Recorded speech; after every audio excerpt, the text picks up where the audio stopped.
اعوذ باللہ من الشیطان الرجیم بسم اللہ الرحمن الرحیم وبہ نستعین وہو خیر الناصر ومعین بسم اللہ الرحمن الرحیم اللہم ارزقنی فیہ الذہن والتنبیہ وباعدنی فیہ من السفاہۃ والتنبیہ واجعل لی نصیبا من کل خیر تنزل فیہ بجودک یا اجود الاجودین اللہم صلی علی محمد وعلی محمد۔ صاحبان ذی وقار، آج ماہ مبارک کے تیسرے دن ماہ مبارک کی تیسری دعا کے ساتھ حاضر خدمت ہیں۔ دعا کی شرح اور تفسیر میں جانے سے پہلے روزانہ کی طرح اس دعا کا ثواب سامعین محترم کی گوش گزار کرنا چاہتا ہوں۔ رسول خدا صلی اللہ علیہ وآلہ وسلم نے فرمایا کہ جو شخص اس دعا کو پڑھے گا، اللہ تعالیٰ جنت الفردوس میں اسے ایسا گھر نصیب فرمائے گا جس کے 70,000 کمرے ہوں گے اور وہ کمرے نور سے منور ہوں گے، اور ہر کمرے میں 1000 تخت ہوں گے اور ان تخت پر حور العین موجود ہوں گی،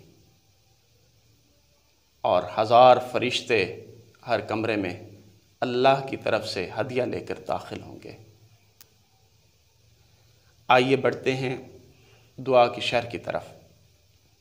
دعا کا پہلا جملہ اللہم ارزقنی فیہ الذہن والتنبیہ، خدایا مجھے عقل اور بیداری نصیب فرما دے۔ خدایا آج کے دن کے صدقے مجھے عقل اور بیداری نصیب فرما۔ سامعین محترم، اللہ تعالیٰ نے انسان کو اشرف المخلوقات بنایا۔ مخلوقات تو اور بھی بہت سی ہیں، لیکن یہ شرف دے کر اور پھر اسے اشرف کیوں بنایا؟ کس وجہ سے؟ کیا کھانے پینے کی وجہ سے؟ نہیں، کھاتے پیتے تو دوسری مخلوقات بھی ہیں۔ سانس لینے کی وجہ سے؟ نہیں۔ دیکھنے کی وجہ سے؟ نہیں۔ آخر کون سی ایسی وجہ ہے کہ جس کی وجہ سے اللہ تبارک و تعالیٰ نے انسان کو اشرف المخلوقات بنایا؟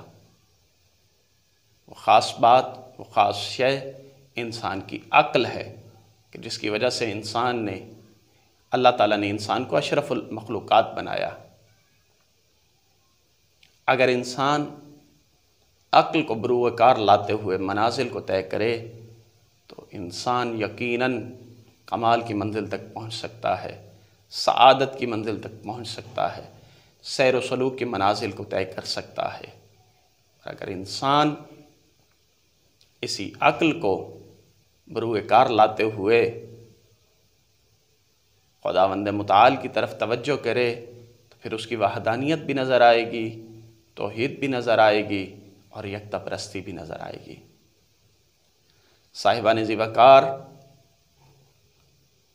اگر انسان ہوشیار ہو، متمدن ہو، تمام خصوصیات رکھتا ہو، لیکن عقل کو بروئے کار نہ لائے، عقل سے حالات کو نہ بھانپے، عقل سے عبرت حاصل نہ کرے، تو پھر اس کا وہی حال ہوتا ہے جو مکے والوں کا ہوا، کیونکہ انہوں نے دیکھ لیا تھا عاد و سمود کے حالات کو، لیکن عبرت کو حاصل نہ کیا۔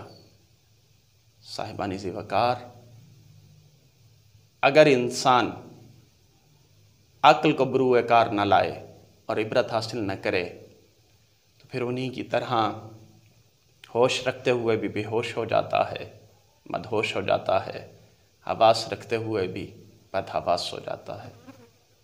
اگر انسان عقل کو بروئے کار لائے، عقل کو غالب لے آئے خواہشات نفسانی پر، تو پھر یہی انسان فرشتوں سے افضل ہو جاتا ہے۔ اور اگر انسان خواہشات نفسانی کو غالب کر دے اور عقل مغلوب ہو جائے تو یہی انسان جانوروں سے بھی بدتر ہو جاتا ہے۔ اور اگر خدا نخواستہ عقل کو استعمال نہ کرے تو پھر سعادت کی راہیں انسان سے چھوٹ جاتی ہیں اور انسان گمراہی ضلالت کے گڑھوں میں ڈوب جاتا ہے۔ اور جب انسان عقل کو چھوڑ دے تو پھر آواز قدرت آتی ہے، اولئک کالانعام، یہ چوپایوں جیسے ہیں، یہ جانوروں جیسے ہیں، ان کی مثال جانوروں کی سی ہے۔ آیت یہاں پر رکی نہیں، بلکہ آیت آگے بڑھی، کہا بل ہم اضل، یہ جانوروں جیسے نہیں بلکہ جانوروں سے بھی گمراہ تر ہیں، جانوروں سے بھی ذلیل تر ہیں۔ صاحبان ذی وقار، انسان کے لیے عقل ایک ایسی نعمت ہے جس کو دے کر خدا نے بھی ناز کیا ہے۔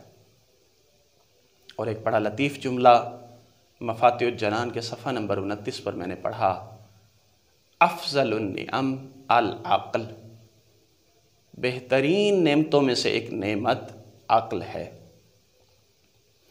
مولا علی علیہ السلام فرماتے ہیں کہ اللہ نے جب آدم کو زمین پر بھیجا تو جبرائیل کو بھی بھیجا، کہا جبرائیل جا کر آدم کے سامنے 3 چیزیں رکھ اور کہے ان میں سے ایک چیز کا انتخاب کرے۔ جب جبرائیل زمین پر تشریف لائے تو آدم علیہ السلام کے سامنے عرض کی، مجھے خدا نے آپ کے پاس بھیجا ہے تاکہ آپ کے سامنے 3 چیزیں رکھوں، لیکن آپ کو حکم ہے کہ آپ ان میں سے کسی ایک چیز کا انتخاب کریں۔ تو آدم علیہ السلام نے کہا وہ کون سی 3 چیزیں ہیں؟ جبرائیل نے کہا عقل، دین اور حیا۔ جیسے ہی لفظ عقل سنا، آدم نے کہا مجھے عقل دے دو، دین اور حیا کی ضرورت نہیں۔ جبرائیل علیہ السلام نے کہا دین اور حیا تمہیں اجازت ہے، تم جا سکتے ہو۔ تو اس وقت دین اور حیا گویا ہوئے، انہوں نے کہا ہمیں حکم ہے کہ جہاں پر عقل ہوگی ہم بھی وہیں ساتھ ہوں گے، اور جہاں عقل نہیں ہوگی ہم بھی وہاں نہیں ہوں گے۔ عزیزان محترم، حدیث نے واضح کر دیا جہاں عقل ہوگی وہاں دین بھی ہوگا، وہاں حیا بھی ہوگی، اور جہاں عقل نہیں ہوگی نہ دین ہوگا اور نہ حیا ہوگی۔ صاحبان ذی وقار، اگر انسان دین اسلام کو چھوڑ کر کوئی اور دین اختیار کر لے تو یہ اس بات کی واضح دلیل ہے کہ عقل رخصت ہو چکی ہے۔ اور اگر انسان اللہ کے بنائے ہوئے نمائندے کو چھوڑ کر اپنے نمائندے بنانا شروع کر دے تو یہ بھی اس بات کی واضح دلیل ہے کہ عقل رخصت ہو چکی ہے۔ اور اگر انسان خدا کو چھوڑ کر غیر خدا کی عبادت شروع کر دے تو یہ بھی اس بات کی واضح دلیل ہے کہ عقل رخصت ہو چکی ہے۔